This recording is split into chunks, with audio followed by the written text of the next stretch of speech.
Hello everyone, welcome back to my channel. ಇವತ್ತು ನಾನು ಒಂದು blouse cutting and stitching video ನಿಮ್ಮ ಜೊತೆ ಶೇರ್ ಮಾಡ್ಕೊಳ್ತಾ ಇದ್ದೀನಿ. ತುಂಬ ಡಿಫ್ರೆಂಟ್ ಆಗಿರುವಂಥ ಒಂದು ನೆಕ್ ಪ್ಯಾಟರ್ನ್ ಮತ್ತು ಸ್ಲೀವ್ ಪ್ಯಾಟರ್ನ್.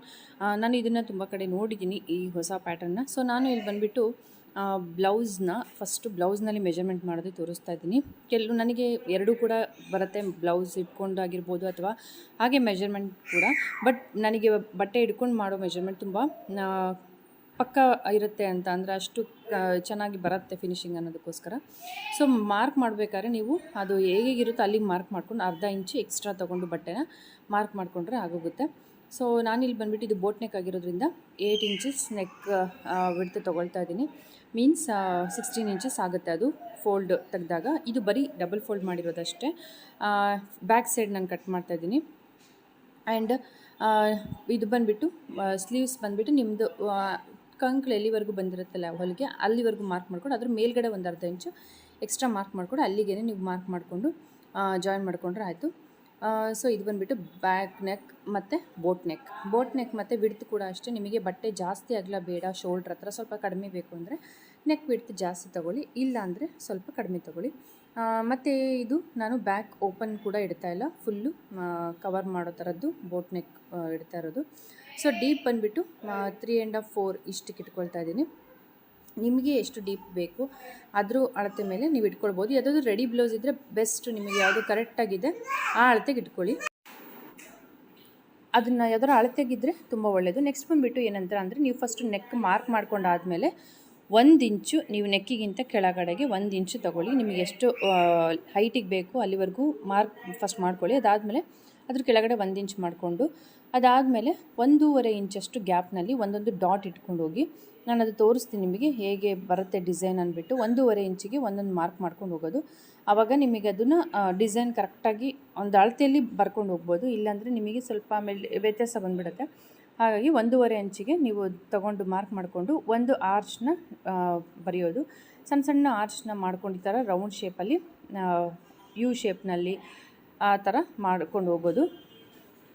ಸೊ ಇದನ್ನು ಮಾಡ್ಕೊಂಡಾದಮೇಲೆ ಕಟಿಂಗ್ ಮಾಡುವಾಗ ನಾನಿವಾಗ ತೋರಿಸ್ತೀನಿ. ನಾನು ಕಟಿಂಗನ್ನು ಆ್ಯಕ್ಚುಲಿ ಕಂಪ್ಲೀಟಾಗಿ ಮಾಡೋದಿಲ್ಲ, ಅದನ್ನು ಬಿಟ್ಟು ಕಟಿಂಗ್ ಮಾಡ್ತೀನಿ, ಸ್ವಲ್ಪ ಬಟ್ಟೆ ಬಿಟ್ಬಿಟ್ಟು.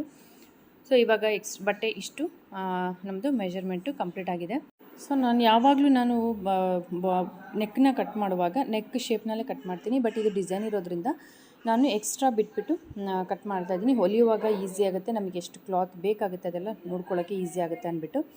ಸೊ ನಾನಿಲ್ಲಿ ಕೆಳಗಡೆ ಮತ್ತು ಬರ್ತಾ ನೀವು ಸ್ವಲ್ಪ ಕಡಿಮೆ ಮಾಡಿ, ನಾನು ಸ್ಟ್ರೇಟ್ ಕಟ್ ಮಾಡಿದ್ದೀನಿ. ಬಟ್ ಅದನ್ನು ಸ್ವಲ್ಪ ಕ್ರಾಸ್ ಆಗಿ ನಿಮಗೆ ಶೇಪ್ ಎಲ್ಲಿವರೆಗೂ ಬರುತ್ತೋ ಅಲ್ಲಿವರೆಗೂ ನೋಡಿಕೊಂಡು ಬ್ಲೌಸ್ ಇಟ್ಕೊಂಡು ಮಾರ್ಕ್ ಮಾಡ್ಕೊಳ್ಳಿ. 2 ಇಂಚ್ ಎಕ್ಸ್ಟ್ರಾ ಬಿಟ್ಕೊಂಡು ಕಟ್ ಮಾಡಿಕೊಂಡ್ರೆ ಸಾಕು. ಸೊ ಈಗ ಬಂದುಬಿಟ್ಟು ಫ್ರಂಟ್ ನೆಕ್ ಮಾಡ್ತಿದ್ದೀನಿ. ಫ್ರಂಟ್ ನೆಕ್ ಏನಂತ ಅಂದರೆ ಅದನ್ನೇ ಇಟ್ಕೊಳ್ಳಿ. ನಿಮಗೆ ಫ್ರಂಟ್ ಓಪನ್ ಬೇಕು ಅಂದರೆ ಓಪನ್ ಇರೋ ಸೈಡಿಗೆ ಫ್ರಂಟ್ ಸೈಡ್ ಬರೋ ಥರ ಇಟ್ಕೊಂಡಾದಮೇಲೆ ನೀಟಾಗಿ ಎಲ್ಲೆಲ್ಲಿ ಹೇಗೆ ನಾವು ಮಾರ್ಕ್ ಮಾಡಿದ್ವಿ ಅಲ್ಲಿಗೇ ಕರೆಕ್ಟಾಗಿ ಡ್ರಾ ಮಾಡ್ಕೊಂಡ್ಮೇಲೆ ಫ್ರಂಟಿಗೆ ನಾನು ಸ್ವಲ್ಪ ಒಳಗಡೆಗೆ ಶೇಪ್ ತೊಗೊಂಡು ಹಾರ್ಮೋಲ್ನ ಕಟ್ ಮಾಡ್ತೀನಿ. ಬಿಟ್ಟರೆ ನಾನು ಇನ್ನೆಲ್ಲೂ ಮತ್ತು ನಾನು ಸ್ಲೀವ್ಸಲ್ಲಿ ಆಗಲಿ ಅದನ್ನಲ್ಲಿ ತೆಗೆಯೋದಿಲ್ಲ. ಬಟ್ ನನಗೆ ಸುಕ್ಕು ಕೂಡ ಬರೋದಿಲ್ಲ, ಹೊಲಿದಾಗ ನೀಟಾಗಿ ಫಿನಿಶಿಂಗ್ ಕೂಡ ಇರುತ್ತೆ. ಸೊ ನೆಕ್ಕನ್ನು ಕೂಡ ಹಾಗೆ ಸೇಮ್ ಮಾಡ್ಕೊಂಡು ಅದಾದಮೇಲೆ 1 ಇಂಚ್ ಎಕ್ಸ್ಟ್ರಾ ಡೌನಲ್ಲಿ ಮಾಡ್ಕೊಂಡಾದಮೇಲೆ ಸೇಮ್ ಆ್ಯಸ್ ಇಟ್ ಈಸ್ ನಾವು ಅದಕ್ಕೆ ಹೇಗೆ 1.5 ಇಂಚಷ್ಟು ಗ್ಯಾಪ್ ಬಿಟ್ಕೊಂಡು ಮಾರ್ಕ್ ಮಾಡಿದ್ವಲ್ಲ ಅದೇ ಥರ ಫ್ರಂಟಲ್ಲಿ ಕೂಡ ಸೇಮ್ ಮಾಡ್ಕೊಳ್ಳೋದು. ಬ್ಯಾಕ್ ಓಪನ್ ಬೇಕು ಅನ್ನೋರು ಬ್ಯಾಕಲ್ಲಿ ಮಾಡ್ಕೊಳ್ಳಿ, ಫ್ರಂಟ್ ಓಪನ್ ಇರೋ ಸೈಡನ್ನು ಬ್ಯಾಕಿಗೆ ಬಿಟ್ಕೊಳ್ಳಿ. ಫ್ರಂಟ್ ಬೇಕಾದ್ರೆ ಸೇಮ್ ಇರುತ್ತೆ, ಬಟ್ ಏನು ಆರ್ಮೋಲಲ್ಲಿ ಸ್ವಲ್ಪ ಡಿಫ್ರೆನ್ಸ್ ಬರುತ್ತೆ ಅಂದ್ಬಿಟ್ರೆ ಎಲ್ಲ ಸೇಮ್ ಇರುತ್ತೆ. ಈಗ ಸ್ಲೀವ್ಸ್ಗೆ ನಾನು ಬಟ್ಟೆ ಉಳಿದಿರೋವಂಥ ಬಟ್ಟೆನ ಫೋಲ್ಡ್ ಮಾಡ್ತಾಯಿದ್ದೀನಿ. ಆ್ಯಕ್ಚುಲಿ ಸ್ಲೀವ್ ಬಂದುಬಿಟ್ಟು ನಾನು ಎಲ್ಬೋ ಸ್ಲೀವ್ಸ್ ಇಟ್ಕೊಳ್ತಾ ಇದ್ದೀನಿ. ಎಲ್ಬೋ ಸ್ಲೀವ್ಸ್ ಯಾವುದು ನಿಮ್ಮದು ಬ್ಲೌಸ್ ಅಳ್ತಾ ಇದೆ ಅದನ್ನು ಇಟ್ಕೊಳ್ಳಿ. ಆರ್ಮೋಲ್ ಹತ್ರ ಒಂದು ಮೇಲ್ಗಡೆ ಶೋಲ್ಡ್ರ್ ಹತ್ರ ಒಂದು ಮಾರ್ಕ್ ಮಾಡ್ಕೊಳ್ಳಿ. ಹಾಗೆ ಶೇಪ್ ಕೊಟ್ಕೊಂಡು ಬಂದು ಎಲ್ಲಿ ಎಂಡ್ ಆಗುತ್ತೆ ಅಲ್ಲಿಗೊಂದು ಮಾರ್ಕ್ ಮಾಡ್ಕೊಳ್ಳಿ. ನಾನು ಮಾರ್ಕ್ ಮಾಡೋದನ್ನು ಕೂಡ ತೋರಿಸ್ತೀನಿ. ಕೆಳಗಡೆ 1/2 ಇಂಚ್ ಬಿಟ್ಕೊಳ್ಬೇಕು, ಮೇಲ್ಗಡೆ 1/2 ಇಂಚ್ ಬಿಟ್ಕೋಬೇಕು. ಮೇಲ್ಗಡೆ 1/2 ಇಂಚ್ ಬಿಡೋದು, ಮೇಲ್ಗಡೆ ಸ್ಟಿಚಿಂಗಲ್ಲಿ ಹೋಗುತ್ತೆ. ಕೆಳಗಡೆ 1/2 ಇಂಚ್ ಬಿಟ್ಕೊಳ್ಳೋದು, ಒಳಗಡೆಗೆ ಅದು ಲೈನಿಂಗ್ ಉಲ್ಟಾ ಮಾಡಿದಾಗ ಹೋಗುತ್ತೆ. ಸೊ ಇದಿಷ್ಟು ನಮ್ಮ ಸ್ಲೀವ್ಸ್ ಕೂಡ ಅಳ್ತಾ ಇತ್ತು. ಎಕ್ಸ್ಟ್ರಾ ನಿಮಗೆ ಬಟ್ಟೆ ಏನು ಬೇಕು ಸ್ಲೀವ್ಸಿಗೆ ಸ್ವಲ್ಪ ಬಟ್ಟೆ ಅಷ್ಟೇ ಬಿಟ್ಟಿದ್ದೀವಿ, ಇಲ್ಲಿ ಸಾಕಾಗಿದೆ. ಸೊ ಎಕ್ಸ್ಟ್ರಾ ಬೇಕಾದಾಗ ನಾವು ಎಡ್ಜಸ್ಗೆ ಸ್ವಲ್ಪ ಎಕ್ಸ್ಟ್ರಾ ಬಟ್ಟೆನ ಪ್ಯಾಚ್ ಮಾಡ್ಕೊಳ್ಬೇಕಾಗುತ್ತೆ. ಎಕ್ಸ್ಟ್ರಾ ಇನ್ನೊಂದು ಬಟ್ಟೆ ಸೇರಿಸಿ ಸ್ಟಿಚ್ ಮಾಡಿಕೊಂಡ್ರೆ ಆಗುತ್ತೆ. ಒಂದ್ಸರಿ ನಾವು ಕಟ್ಟಿಂಗೆಲ್ಲ ನೋಡ್ಕೊಂಡ್ಬಿಟ್ರೆ ನಿಜವಾಗ್ಲೂ ತುಂಬ ಈಸಿ. ಡ್ರೆಸ್ ಆಗಿರ್ಬೋದು, ಬ್ಲೌಸ್ ಆಗಿರ್ಬೋದು, ಇದೊಂದೇ ಅಂತ ಅಲ್ಲ, ಯಾವುದೇ ಕೆಲಸ ಆದರೂ ಅಷ್ಟೇ ಫಸ್ಟ್ ಒಂದು ಸರಿ ಕಷ್ಟ ಅನ್ಸುತ್ತೆ. ಸ್ವಲ್ಪ ದಿವಸ ಕಲಿತಾದ್ಮೇಲೆ ಎಲ್ಲ ಕೂಡ ಈಸಿಯಾಗಿ ಹೋಗ್ಬಿಡುತ್ತೆ. ಸೊ ಇದಿಷ್ಟೇ ಸೊ ನೆಕ್ಸ್ಟ್ ಬಂದುಬಿಟ್ಟು ಈಗ ಬ್ಲೌಸ್ನಲ್ಲಿ ಸ್ಲೀವ್ಸ್ನಲ್ಲಿ ಕೂಡ ನಾವು ಸೇಮ್ ಪ್ಯಾಟರ್ನ್ ಮಾಡೋದ್ರಿಂದ ಸ್ಲೀವ್ ತುದಿಯಲ್ಲಿ ಸೊ ಅಲ್ಲಿಗೂ ಒಂದೊಂದು ಇಂಚ್ ಮಾರ್ಕ್ ಮಾಡ್ಕೊಂಡ್ಬಿಟ್ಟು ಸೇಮ್ ಆರ್ಚ್ ಹಾಫ್ ಸರ್ಕಲ್ ಏನು ನಾವು ಡ್ರಾ ಮಾಡಿದ್ವಲ್ಲ ಅದೇ ಥರ ಸ್ಲೀವ್ಸಿಗೆ ಕೂಡ ಮಾಡಬೇಕು. ಬಟ್ ನಾನು ಸ್ಲೀವ್ಸಲ್ಲಿ ಮಾಡುವಾಗ ನನಗೆ ಹೇಳೋದು ಮರ್ತೋಯ್ತು, ನಾನು ಕೂಡ ಇಡೋದು ಕೂಡ ಸ್ವಲ್ಪ ಮಿಸ್ಟೇಕ್ ಆಯಿತು. ಆ್ಯಕ್ಚುಲಿ 1/4 ಇಂಚು ಬಟ್ಟೆನ ಎಕ್ಸ್ಟ್ರಾ ಬಿಟ್ಕೊಳ್ಳಿ. 1/4 ಇಂಚಷ್ಟು ಮೆಜರ್ಮೆಂಟ್ ತೊಗೊಂಡು ನೀವು ಇಟ್ಕೊಂಡ್ರೆ ಆವಾಗ ಡಿಸೈನ್ ಏನಾಗುತ್ತೆ ಅಂದರೆ ನಾವು ಹೊಲಿಯುವಾಗ ತುದಿಯಲ್ಲಿ 1/4 ಇಂಚು ಹೊಲಿಗೆಗೋಸ್ಕರ ಬೇಕಾಗುತ್ತಲ್ಲ ಅದು ಉಳಿಯುತ್ತೆ. ಇಲ್ಲಾಂದರೆ ಸ್ವಲ್ಪ ಆರ್ಚ್ ಸಣ್ಣದಾಗಿ ಬರುತ್ತೆ. ಆ್ಯಕ್ಚುಲಿ ನಾನು ಮಾಡುವಾಗ ಆರ್ಚ್ ಸ್ವಲ್ಪ ಸಣ್ಣದು ಮಾಡಿದೆ, ಯಾಕಂದರೆ ಸ್ಲೀವ್ನಲ್ಲಿ ಮಡ್ಚೋದಕ್ಕೆ ಸ್ವಲ್ಪ ಫೋಲ್ಡಿಂಗಲ್ಲಿ ಸ್ವಲ್ಪ ಬಟ್ಟೆ ಬೇಕಾಗಿದ್ದರಿಂದ ಆ ಥರ ಆಗುತ್ತೆ. ಸೊ ಸ್ವಲ್ಪ 1/4 ಇಂಚ್ ತೊಗೊಳ್ಳಿ ಅಷ್ಟೇ ಮಾರ್ಕ್ ಮಾಡುವಾಗ. ಇಲ್ಲಿ ಬಂದುಬಿಟ್ಟು ನೆಕ್ನ ನೀವು ಒಂದು ಸೈಡ್ ಅಷ್ಟೇ ಮಾರ್ಕ್ ಮಾಡ್ಕೊಂಡಿರ್ತೀವಿ, ಇನ್ನೊಂದು ಸೈಡಿಗೆ ಅದನ್ನೇ ಫೋಲ್ಡ್ ಮಾಡಿಬಿಟ್ಟು ಟ್ಯಾಪ್ ಮಾಡಿದ್ರೆ ಅದ್ರ ಮೇಲೆ ನೀವು ಅಲ್ಲಿ ಇನ್ನೊಂದು ಮಾರ್ಕ್ ಆಗುತ್ತೆ. ಸೊ ಅದ್ರ ಮೇಲೆ ಮತ್ತೆ ಡ್ರಾ ಮಾಡ್ಕೊಂಡೋದ್ರೆ ಆಗುತ್ತೆ. ಮತ್ತೆ ಮಾರ್ಕ್ ಮಾಡಿಕೊಂಡು ಇದು ಮಾಡ್ಕೊಳ್ಳೋಕ್ಕಿಂತ ಹಾಗೆ ಮಾಡೋದ್ರಿಂದ ನಿಮಗೆ ಈಸಿ ಕೂಡ ಆಗುತ್ತೆ, ಬೇಗ ಕೂಡ ಆಗೋಗ್ಬಿಡುತ್ತೆ. ಸೊ ಇದಿಷ್ಟು ಫ್ರಂಟ್ ಆ್ಯಂಡ್ ಬ್ಯಾಕ್ ಕಟ್ಟಿಂಗ್ ಮತ್ತು ಮಾರ್ಕ್ ಮಾಡ್ಕೊಳ್ಳೋದಾಯಿತು. ಈಗ ಲೈನಿಂಗ್ ಪಾರ್ಟ್ ಯಾವ್ದು ನಾವು ಕಟ್ ಮಾಡಿದ್ದೀವಲ್ಲ ಅದನ್ನು ನಾವು ಯಾವುದು ಪೀಸ್ ಇರುತ್ತೆ ಅದ್ರ ಮೇಲೆ ಇಟ್ಬಿಟ್ಟು ಈ ರೀತಿ ಕಟ್ ಮಾಡ್ಕೊಂಡು ಹೋಗೋದು. ನಾನು ಸ್ವಲ್ಪ ಎಕ್ಸ್ಟ್ರಾ ಬಟ್ಟೆ ಬಿಡ್ತಿದ್ದೀನಿ, ಯಾಕಂದರೆ ಇಲ್ಲಿ ಡಿಸೈನ್ ಇರೋದ್ರಿಂದ ಬಟ್ಟೆ ಸ್ವಲ್ಪ ಎಕ್ಸ್ಟ್ರಾ ಯೂಸ್ ಆಗುತ್ತೆ ಅಂತ ಅನ್ನಿಸ್ತು. ಹಾಗಾಗಿ ನಾನು ಸ್ವಲ್ಪ ಎಕ್ಸ್ಟ್ರಾ ಬಟ್ಟೆ ಬಿಟ್ಬಿಟ್ಟು ಕಟ್ ಮಾಡ್ತಾಯಿದ್ದೀನಿ. ಆ್ಯಕ್ಚುಲಿ ಎಕ್ಸ್ಟ್ರಾ ಯೂಸ್ ಕೂಡ ಆಯಿತು. ನಾರ್ಮಲಾಗಿ ನಾವು ತೊಗೊಳೋದಕ್ಕಿಂತ ಸ್ವಲ್ಪ ಡಿಫ್ರೆನ್ಸ್ ಬಂತು, ಹಾಗಾಗಿ ಎಕ್ಸ್ಟ್ರಾ ತೊಗೊಂಡಿದ್ದು ಯೂಸ್ ಆಯಿತು. ಸೊ ನೀವು ತೊಗೊಳ್ಳುವಾಗ ಸ್ವಲ್ಪ ಎಕ್ಸ್ಟ್ರಾ ಬಟ್ಟೆ ತೊಗೊಂಡ್ಬಿಟ್ಟು ಆಮೇಲೆ ಕಟ್ ಮಾಡ್ಕೊಳ್ಳಿ. ಫ್ರಂಟ್ ಓಪನ್ ಇರೋದ್ರಿಂದ ಸಪ್ರೇಟ್ ಇಟ್ಬಿಟ್ಟು ಕಟ್ ಮಾಡ್ಕೊಂಡಿದ್ದೀನಿ. ನೆಕ್ಸ್ಟು ಸ್ಲೀವ್ಗೆ ಕಟ್ ಮಾಡ್ಕೊಳ್ಳೋದು. ಸ್ಲೀವ್ಗೆ ನಿಮಗೆ ಅದೇ ಹೇಳಿದ್ನಲ್ಲ, ಅದು ನಿಮಗೆ ಹಂಗೇನಾದರೂ ಶಾರ್ಟೇಜ್ ಆಯಿತು, ನಿಮಗೆ ನಾವು ಬಟ್ಟೆ ತೊಗೊಂಡಿರೋದು ಆಗಿರ್ಬೋದು, ಲೈನಿಂಗ್ ಆಗಿರ್ಬೋದು, ಬಟ್ಟೆ ಉಳಿದಿಲ್ಲ ಅಂದರೆ ಎಕ್ಸ್ಟ್ರಾ ಯಾವುದು ಉಳಿದಿರೋ ಬಟ್ಟೆಗಳಿರುತ್ತಲ್ಲ ಅದನ್ನು ಎಕ್ಸ್ಟ್ರಾ ಸ್ವಲ್ಪ ಅಟ್ಯಾಚ್ ಮಾಡಿಕೊಂಡ್ರೆ ಆಗೋಗ್ಬಿಡುತ್ತೆ. ಆ್ಯಕ್ಚುಲಿ ನಾನು ಬಟ್ಟೆ ಹೊಲಿಯುವಾಗ ನಾನು ಐರನ್ ಮಾಡಿಕೊಂಡೆ. ಆ್ಯಕ್ಚುಲಿ ಅದು ಮುಂಚೆನೇ ನಾವು ಅಳತೆ ತೊಗೊಳ್ಬೇಕಾದ್ರೆ ಐರನ್ ಮಾಡ್ಕೊಳ್ಬೇಕು. ಅದು ಮಾಡಿಕೊಂಡ್ರೆ ನಿಮಗೆ ಇನ್ನೂ ನೀಟಾಗಿ ಫಿನಿಶಿಂಗ್ ಕೂಡ ಬರುತ್ತೆ, ಕಟಿಂಗ್ ಕೂಡ ಈಸಿ ಆಗೋಗ್ಬಿಡುತ್ತೆ. ಸೊ ನನಗೇನೆಂದರೆ ಅಷ್ಟು ಟಫ್ ಅನ್ನಿಸ್ಲಿಲ್ಲ, ಬಿಕಾಸ್ ಹೊಸದಾಗಿ ಟ್ರೈ ಮಾಡೋರಿಗಾದರೆ ಸ್ವಲ್ಪ ಅದನ್ನು ಐರನ್ ಮಾಡ್ಕೊಂಡು ಮಾಡೋದ್ರಿಂದ ನಿಮಗೆ ಈಸಿ ಆಗುತ್ತೆ. ಸೊ ನಾನು ಕಟ್ಟಿಂಗೆಲ್ಲ ಆದಮೇಲೆ ಐರನ್ ಮಾಡಿಕೊಂಡೆ. ಇವಾಗ ಏನಂತ ಅಂದರೆ ನಾವು ಏನು ಆರ್ಚ್ ಡ್ರಾ ಮಾಡಿದ್ವಲ್ಲ ಅದ್ರ ಮೇಲೆ ನಾವು ಸ್ಟಿಚ್ ಮಾಡ್ಕೊತ ಹೋಗಬೇಕು. ಸೊ ಬಟ್ಟೆನ ನಾವು ಆವಾಗ ಎಷ್ಟಕ್ಕೆ ಬೇಕಾದ್ರೂ ನೋಡಿಕೊಂಡು ಕಟ್ ಮಾಡ್ಕೊಳ್ಬೋದು, ಎಷ್ಟು ಬೇಕಂತ. ಅದಕ್ಕೋಸ್ಕರ ನಾನು ಲೈನಿಂಗ್ ಕೂಡ ಕಟ್ ಮಾಡಿರಲಿಲ್ಲ. ಇವಾಗ ಲೈನಿಂಗ್ ಮೇಲೇ ಒಂದೊಂದೇ ಹೊಲಿಗೆ ಹಾಕ್ಕೊಂಡು ಹೋಗ್ತಾಯಿದ್ದೀನಿ. ಸ್ವಲ್ಪ ಟೈಮ್ ಹಿಡಿಯುತ್ತೆ, ಸ್ವಲ್ಪ ಟೈಮ್ ಕನ್ಸ್ಯೂಮ್ ಆಗುತ್ತೆ, ಯಾಕಂದರೆ ಇದು ಡಿಸೈನ್ ಇರೋದೇ ಆಗಿದೆ ಪ್ಯಾಟ್ರನ್. ನನಗೂ ಸ್ವಲ್ಪ ಟೈಮ್ ಹಿಡಿತು. ಅಂದರೆ ಒಂದು ದಿವಸದಲ್ಲೆಲ್ಲ ಮುಗಿಸ್ಬಿಡ್ಬೋದು, ಬಟ್ ಏನಂದರೆ ಪೇಷನ್ಸಿಂದ ನಿಧಾನಕ್ಕೆ ಹೊಲಿಬೇಕು. ತುಂಬ ಟೈಮ್ ತೊಗೊಂಡು ಮಾಡಬೇಕು ಈ ವರ್ಕ್ನ ಸ್ವಲ್ಪ, ಯಾಕಂದರೆ ಸಣ್ಣ ಆರ್ಚು ಇಲ್ಲಿ ಸ್ವಲ್ಪ ದೊಡ್ಡ ಆರ್ಚ್ ಇದ್ದರೆ ಬೇಗ ಆಗುತ್ತೆ. ಬಟ್ ಇದು ಸಣ್ಣ ಆರ್ಚ್ ಇದ್ರೇ ಚೆನ್ನಾಗಿ ಕಾಣೋದು, ಹಾಗಾಗಿ ಸಣ್ಣ ಆರ್ಚ್ ಮಾಡಿ ಹೊಲಿದಿರೋದ್ರಿಂದ ಸ್ವಲ್ಪ ಟೈಮ್ ತೊಗೊಳುತ್ತೆ. ಬಟ್ ಹೊಲಿದ ಮೇಲೆ ತುಂಬ ಚೆನ್ನಾಗಿ ಅನ್ನಿಸ್ತು. ನಾನು ಕೂಡ ತೋರಿಸ್ತೀನಿ. ಆ್ಯಕ್ಚುಲಿ ಅಂದರೆ ಸಮಾಧಾನ ಇರುತ್ತೆ, ನಾವು ಹೊರಗಡೆ ಹೊಲಿಸಿದ್ದೇ ಆದರೂ ನಾವು ಹೊಲಿಯೋದಕ್ಕಿಂತ ನಾವು ಹೊಲಿಯೋದೇನೋ ಇನ್ನೂ ಖುಷಿ ಜಾಸ್ತಿ ಕೊಡುತ್ತೆ, ಮತ್ತು ಎಷ್ಟು ಚೆನ್ನಾಗಿ ಬಂತಲ್ಲ ಅನ್ನೋ ಖುಷಿ ಕೂಡ ಇರುತ್ತೆ. ಸೊ ತುಂಬ ಚೆನ್ನಾಗಾಯ್ತು. ಆ್ಯಕ್ಚುಲಿ ತುಂಬ ದಿವಸದಿಂದ ಅಂದ್ಕೊಂಡಿದ್ದು ಡಿಸೈನ್ ಅಕ್ಕಂದು ಒಂದು ಹೊಲಿದಿದ್ದೆ ಟ್ರಯಾಂಗಲ್, ಬಟ್ ಅದು ಎಕ್ಸ್ಟ್ರಾ ಬಟ್ಟೆ ಇಟ್ಬಿಟ್ಟು ಹೊಲಿದಿದ್ದೆ. ಇದು ಕೂಡ ಹಾಗೆ ಮಾಡ್ಬೋದಿತ್ತು, ಬಟ್ ಇದು ಕೂಡ ತುಂಬ ಈಸಿನೇ ಇದೆ, ಏನು ತುಂಬ ಕಷ್ಟ ಅನ್ನಿಸ್ಲಿಲ್ಲ. ಸ್ವಲ್ಪ ಟೈಮ್ ಜಾಸ್ತಿ ತೊಗೊಳುತ್ತೆ ಅಷ್ಟೇ, ಬಿಟ್ಟರೆ ಏನು ತುಂಬ ಟಫ್ ಅಂತ ಏನು ಅನ್ನಿಸ್ಲಿಲ್ಲ. ಸೊ ಇದು ಆಲ್ಮೋಸ್ಟ್ ಫ್ರಂಟ್ ಮುಗಿತಾ ಬಂತು. ಉಲ್ಟಾ ಮಾಡಾದಮೇಲೆ ಅದನ್ನು ಮತ್ತೆ ಬೆರಳು ಹೆಲ್ಪಿಂದ ನೀವು ಅದನ್ನು ಸ್ವಲ್ಪ ಹೊರಗಡೆ ತಂದುಕೊಂಡು ಇನ್ನೊಂದು ಅದ್ರ ಮೇಲ್ಗಡೆ ಸ್ಟಿಚ್ ಹಾಕಿದ್ರೆ ಚೆನ್ನಾಗಿ ಫಿನಿಶಿಂಗ್ ಕುತ್ಕೊಂಡ್ಬಿಡುತ್ತೆ. ಸೊ ಕೆಳಗಡೆ ಕೂಡ ಒಂದು ಸ್ಟಿಚ್ ಹಾಕ್ಕೊಳ್ಳಿ. ಅದಾದಮೇಲೆ ಸುತ್ತಲೂ ಒಂದೊಂದು ಸ್ಟಿಚ್ ಹಾಕ್ಕೊಂಡು ಅದನ್ನು ಲೈನಿಂಗ್ ಮತ್ತು ಬಟ್ಟೆನ ಜಾಯಿನ್ ಮಾಡಿಕೊಂಡ್ರೆ ಸೊ ಬ್ಯಾಕ್ ಕಂಪ್ಲೀಟ್ ಆಗುತ್ತೆ. ಹಾಗೆ ಟಕ್ಸ್ ಒಂದು ಹಿಡಿಯೋದು ಬಾಕಿ ಉಳಿಯುತ್ತೆ.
ಸ್ಲೀವ್ಸಿಂದು ಬಟ್ಟೆ ನಾನು ಕಟ್ ಮಾಡಿರಲಿಲ್ಲ, ಎಕ್ಸ್ಟ್ರಾ ಅಟ್ಯಾಚ್ ಮಾಡಿರೋದು ಹಾಗೆ ಬಿಟ್ಟಿದ್ದೆ. ಮೆಜರ್ಮೆಂಟ್ ನೋಡಿಬಿಟ್ಟು ಆಮೇಲೆ ಕಟ್ ಮಾಡ್ಕೊಳ್ಳೋಣ ಅಂಥೇಳಿ ಸೊ ನಾನು ಇಲ್ಲಿ ಹಾಗೆ ಹೊಲಿತಾ ಇದ್ದೀನಿ. ಅದಾದಮೇಲೆ ಮೈ ಅಳತೆಗೆ ಏನಕ್ಕಿದೆ ಅದೇ ಸಮಕ್ಕೆ ನಾನು ಸ್ಲೀವ್ಸ್ನ ಕಟ್ ಮಾಡ್ಕೊಳ್ತೀನಿ.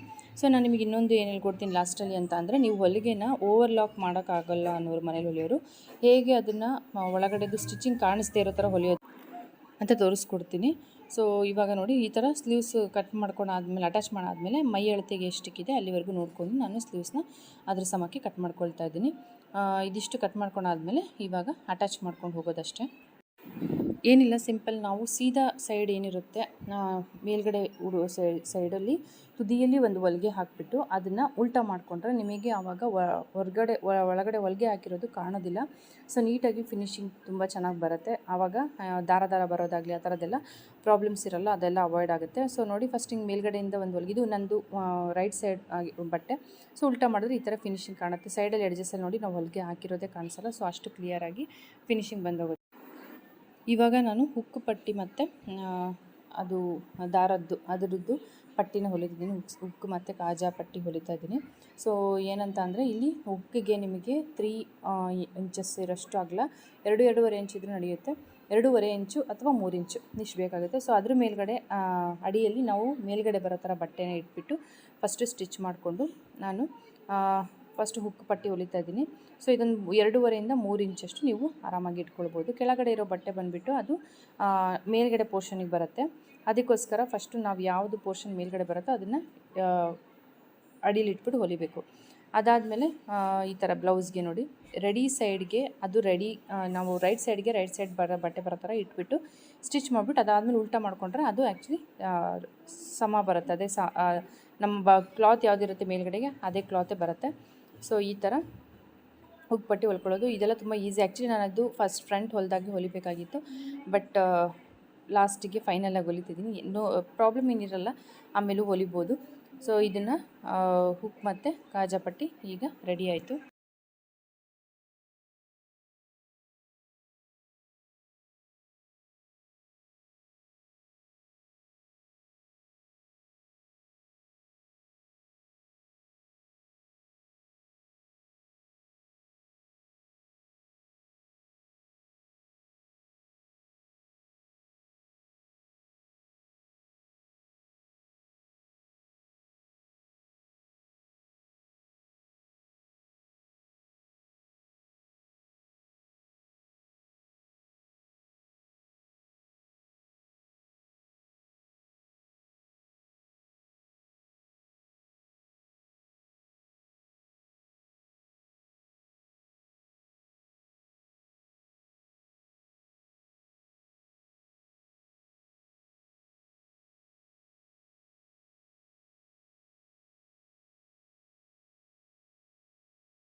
Take care. Bye bye.